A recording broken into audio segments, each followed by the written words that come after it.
Bismillahirrahmanirrahim. Welcome back to Ghayb.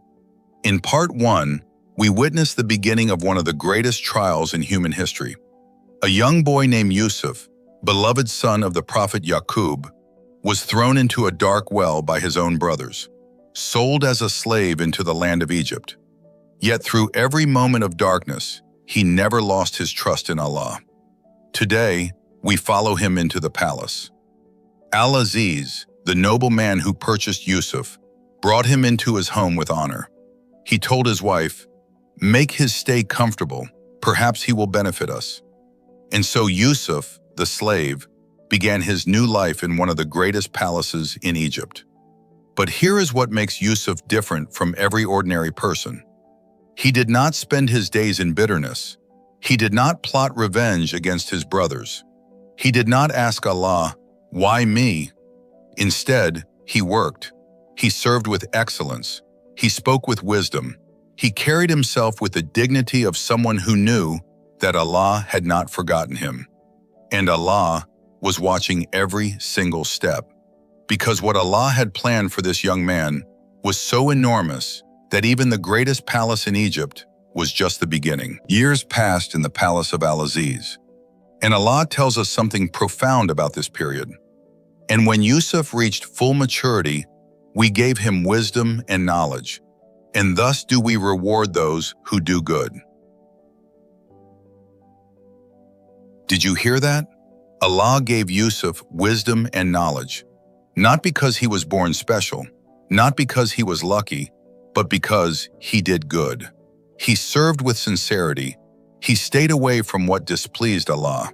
He remembered Allah in a foreign land, surrounded by a civilization that worshipped idols. And in return, Allah elevated him. This is one of the most important lessons in the story of Yusuf. We often look at successful people and think, they were born talented, they were lucky, they had the right connections. But the story of Yusuf tells us something different.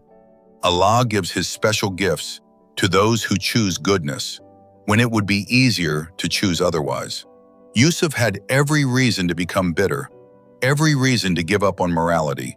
He was alone, far from his father, living as a slave, but he chose to do good, and Allah gave him everything. But then, the greatest test of Yusuf's life arrived.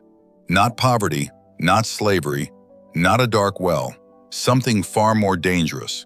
The wife of Al-Aziz, a woman known in some narrations as Zuleika, had fallen deeply, obsessively in love with Yusuf.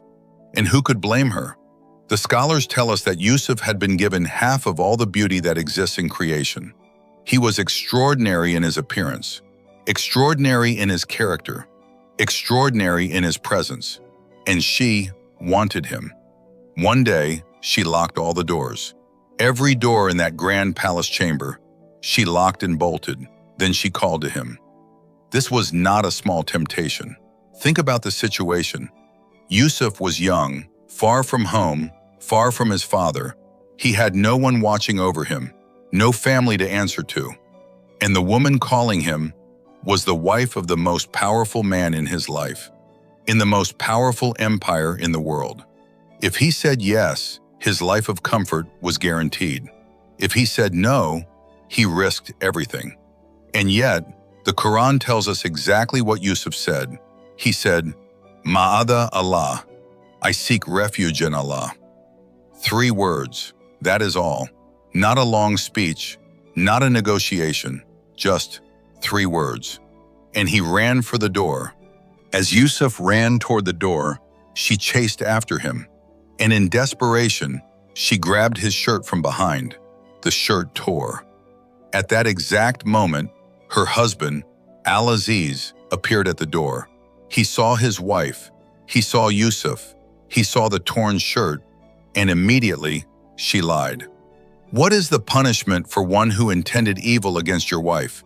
He should be imprisoned or severely punished. Imagine being Yusuf in that moment. You did the right thing. You ran from what was wrong. And now, you are being accused of the very crime you refused to commit. The innocent standing accused. The guilty pointing the finger. But then, a wise member of the household spoke up. If his shirt is torn from the front, then she is telling the truth and he is lying. But if his shirt is torn from the back, then she is lying and he is telling the truth. They examined the shirt. It was torn from the back. Al-Aziz turned to his wife. This is from your deception. Your deception is great. Then he turned to Yusuf and said, Yusuf, let this matter go. Say nothing about it. Justice, but only partially. Yusuf was cleared. But the story did not end there. Word spread through the city. The women of the elite, the wives of noblemen, began gossiping. The wife of Al-Aziz tried to seduce her slave boy. She has fallen in love with him. When Zuleika heard their mockery, she invited them all to a gathering. She gave each woman a knife and a piece of fruit to cut. Then, she called Yusuf to enter the room. The Quran describes what happened next in a way that leaves no room for doubt. When the women saw him, they were so overwhelmed that they cut their own hands. They said, "This is not a human being. This is nothing but a noble angel." Zuleika then said, "This is the one you blame me for. And now I am telling you, if he does not do what I ask, he will be imprisoned." And Yusuf made his choice. He raised his hands to Allah and said, "My Lord, prison is more beloved to me than what they are calling me to. And if you do not turn their plan away from me, I will incline toward them and be of the ignorant." He chose prison over comfort, over freedom, over a life of luxury. He chose the cold stone walls of a prison cell over disobeying his Lord. And so, Yusuf was imprisoned, a prophet of Allah, in chains, in a dark Egyptian prison, for a crime he never committed. And yet, the Quran tells us that even in that prison, he did not break, he did not rage, he did not despair. He turned the prison into a place of dawah. He called his fellow prisoners to Allah. He interpreted their dreams. He taught. He gave hope to the hopeless, because that is who Yusuf was. He did not need freedom to be free. He was free because his heart belonged to Allah. In that prison, two men were thrown in alongside Yusuf, both servants of the king of Egypt, both troubled by dreams they could not understand. One came to Yusuf and said, "I dreamed I was pressing wine." The other said, "I dreamed I was carrying bread on my head, and birds were eating from it." They asked Yusuf, "Tell us the interpretation. We see that you are of those who do good." But before Yusuf interpreted their dreams, he did something remarkable. He called them to Allah. He said, "Do you not see that I have been given the knowledge to interpret dreams? That is from what my Lord has taught me. I have abandoned the religion of a people who do not believe in Allah. I follow the religion of my fathers, Ibrahim, Ishaq, and Yaqub." Even in prison, even in chains, even with nothing, Yusuf was giving dawah. Then he told them the interpretations. To the one who dreamed of pressing wine, "You will serve wine to your king." To the one who dreamed of birds eating bread, "You will be crucified, the birds will eat from your head." And then Yusuf made one request. One single request after years of unjust imprisonment. He said to the one who would be freed, "Mention me to your king."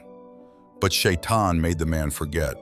Years would pass, long, silent years, and Yusuf remained in that prison, until one morning, the king of Egypt woke up from a dream that would change everything, a dream that would finally unlock the door to everything Allah had promised Yusuf since the night he first looked up at the stars as a child.